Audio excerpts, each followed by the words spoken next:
Chapter 11, Freedom from the Known. We have been inquiring into the nature of love and have come to a point, I think, which needs much greater penetration, a much greater awareness of the issue.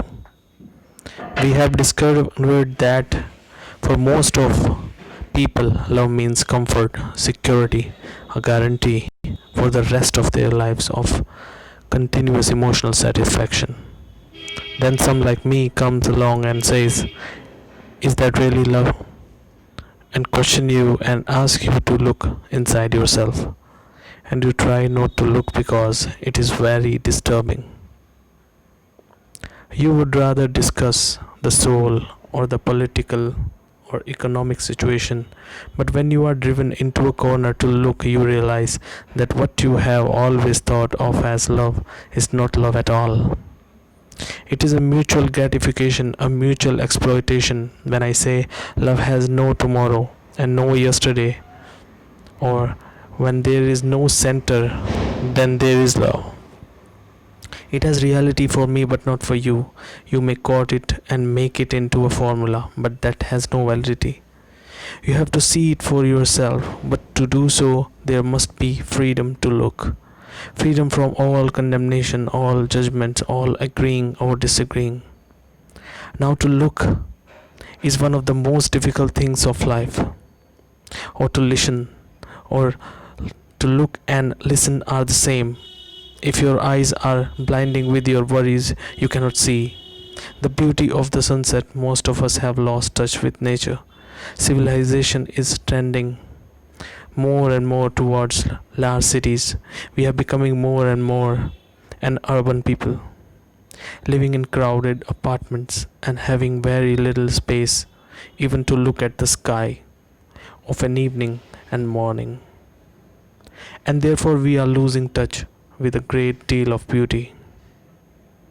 I don't know if you have noticed how few of us look at a sunrise or a sunset or the moonlight or the reflection of the light on the water. Having lost touch with the nature, we naturally tend to develop intellectual capacities. We read a great many books, go to a great many museums and concerts, watch television and have many other entertainments. We quote endlessly from other people's ideas and think and talk a great deal about art. Why? Is it that we depend so much upon art? Is it a form of escape or stimulation? If you are directly in contact with nature, if you watch the movement of a bird on the wings, see the beauty of very movement of the sky, watch the shadow of the hills, or the beauty on the face of another. Do you think you will want to go to any museum to look at any picture? Perhaps it is because you do not know how to look at all. Think about you that resort to some form of drug to stimulate to stimulate you to see better. There is a story of a religious teacher who used to talk every morning to his disciples. One morning he got onto the platform and was just about to begin when a little bird came and sat on the window sill and began to sing and sang away with a full heart. Then it stopped and flew away, and the teacher said, "The sermon of this morning is over." It seems to me that one of our greatest difficulties is to see ourselves really clearly, not only outwardly think, but inwardly in life. When we say we see a tree or a flower or a person, do we actually see them? Or do we merely see the image that the world has created? That is, when you look at a tree or at a cloud of an evening full of light and delight, do you actually see it? Not only with your eyes and intellectually, but totally, completely. Have you ever experimented with the looking at an object, thing like a tree, without any of the association, any of the knowledge you have acquired about it, without any prejudice, any judgment, any word forming a screen between you and the tree, and preventing you from seeing it as it clearly is? Try it and see what actually takes place when you observe the tree with all your being, with the totality of your energy. In that intensity, you will find that there is no observer at all. There is only attention. It is when there is inattention that there is the observer and the observed. When you are looking at something with the complete attention, there is no space for a conception, a formula, or a memory. This is important to understand because we are going into something which requires very careful investigation. It is only a mind that look at a tree or the star or the sparkling water of a river with complete self-abandonment that knows what beauty is. And when we are actually seeing, we are in a state of love. We generally know beauty through comparison or through what man has put together, which means that we attribute beauty to some object. I see what I consider to be beautiful building, and that beauty I appreciate because of my knowledge of architecture and my comparing it with other buildings I have seen. But now I am asking myself, is there a beauty without object? When there is an observer who is the sensor, the experiencer, the thinker, there is no beauty. Because beauty is something external, something the observer looks at and judges. But when there is no observer and his demands a great deal of meditation, of inquiry, then there is a beauty without the object. Beauty lies in the total abandonment of the observer and the observed, and there can be self-abandonment only when there is total austerity. Not the austerity of the priest with its harshness, its sanctions, rules, and obedience. Not austerity in clothes, ideas, food, and behavior, but the austerity of being totally simple, which is complete humility. Then there is no achieving, no ladder to climb. There is only the first step, and the first step is the everlasting step. Say you are walking by yourself or with somebody and you have stopped talking. You are surrounded by nature and there is no dog barking, no noise of a car passing, or even the flutter of a bird. You are completely silent and nature around you is also wholly silent. In that state of silence, both in the observer and the observed, when the observer is not translating what he observes into thought, in that silence there is a different quality of a beauty. There is neither nature nor the observer. There is a state of mind wholly completely alone. It is alone, not in isolation, alone in stillness, and that stillness is beauty. When you love, is there an observer? There is an observer only when love is desire and pleasure. When desire and pleasure are not associated with love, then love is intense. It is like beauty is something totally new every day. As I have said, it has no today and no tomorrow. It is only when we see without any preconception, any image, that we are able to be in direct contact with anything in life. All our relationships are really imaginary, that is based on an image formed by a thought. If I have an image about you and you have an image about me, naturally we don't see each other at all as we actually are. What we see is the image we have formed about each other, which prevents us from being in contact. And that is why our relationship go wrong. When I say I know you, I mean I knew you yesterday. I don't know you actually now. All I know is my image of you. That image is put together by what you have said in praise of me or to insult me. What you have done to me, it is put together by all the memories I have of you, and your image of me is put together in the same way. And it is those images which have relationship and which prevents us from really communing with each other. Two people who have lived together for a long time have an image of each other which prevents them from really being in a relationship.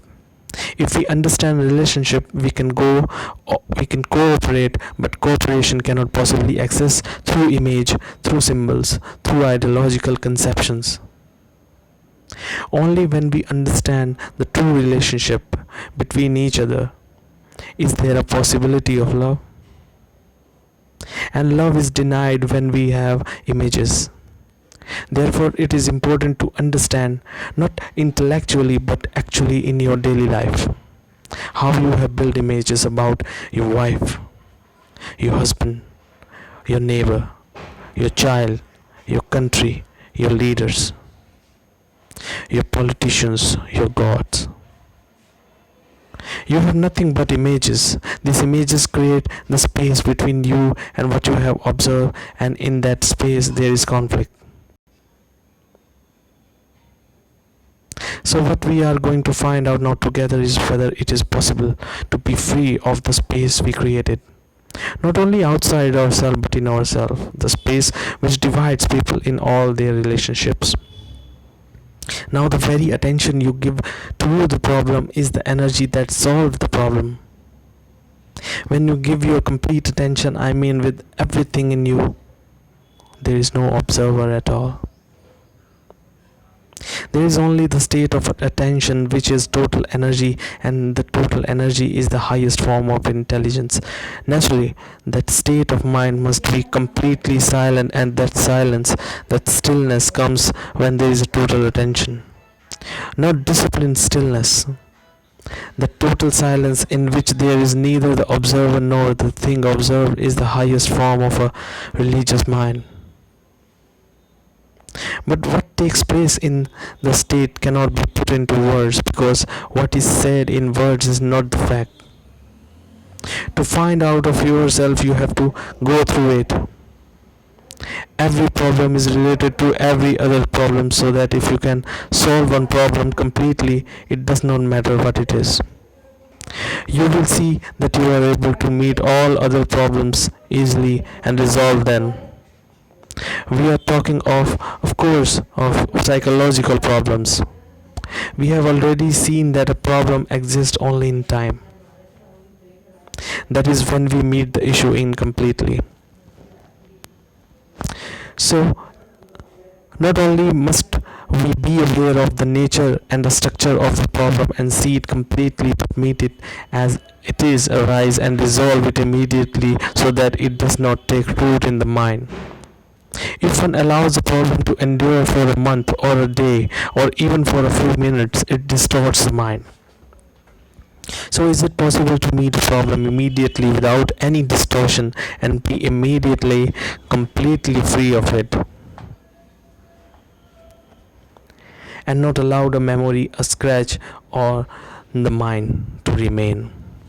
These memories are the images we carry about with us, and it is these images which meet this extraordinary things called life, and therefore there is a contradiction and hence conflict.